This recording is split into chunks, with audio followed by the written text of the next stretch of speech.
The Christmas Pig is a magical story, but in a very different way to Harry Potter. You're entering a world that runs according to its own peculiar magical laws, and there is magic around Christmas Eve. I've always wanted to write a Christmas story, always, but there are so many Christmas stories out there, and I wanted to do something different, and I always felt that unless I had the right idea, I wouldn't write a Christmas story. And what was incredible about the idea for the Christmas Pig is the moment I had the idea for the story, I thought, but of course that has to happen on Christmas Eve. That's the time it has to happen, because there's a lot of folk stories around Christmas Eve, special things happen on Christmas Eve. When I had that idea, I thought, this is it, this is my Christmas story, I'm going to get to write it at last, which was wonderful. Often when I have the idea for a story, even I don't really know how it came.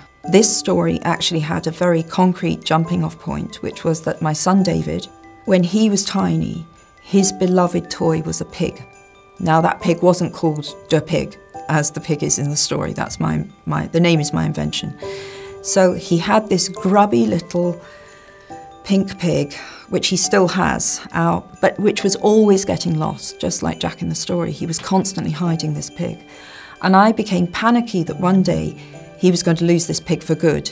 So I bought a replacement and I hid it in a cupboard, which David then discovered when he was a toddler. He went to the cupboard, opened it up and looked really confused as he found this second pig.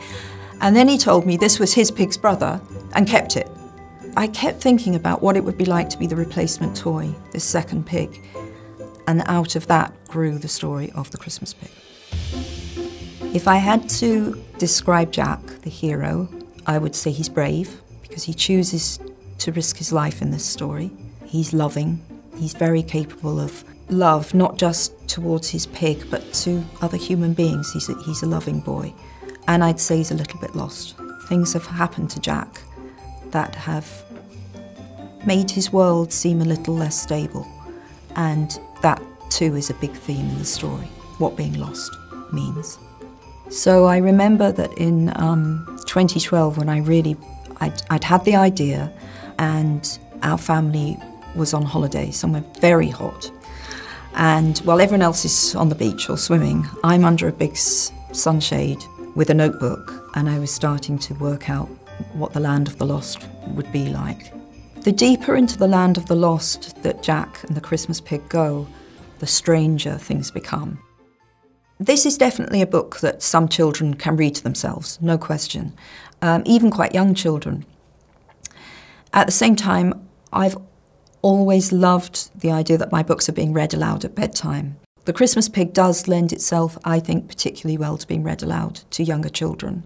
I would hope that some of the things that Jack and the Christmas Pig encounter in the land of the lost, I think would be great jumping off points for conversations between parents and children. I lose things all the time, and it drives me crazy and I hate it about myself. One of the overarching themes in the book is loss, clearly. We're in the land of the lost. So I'm talking about the things that we treasure, the things that we miss, the things that we throw away without thinking about them.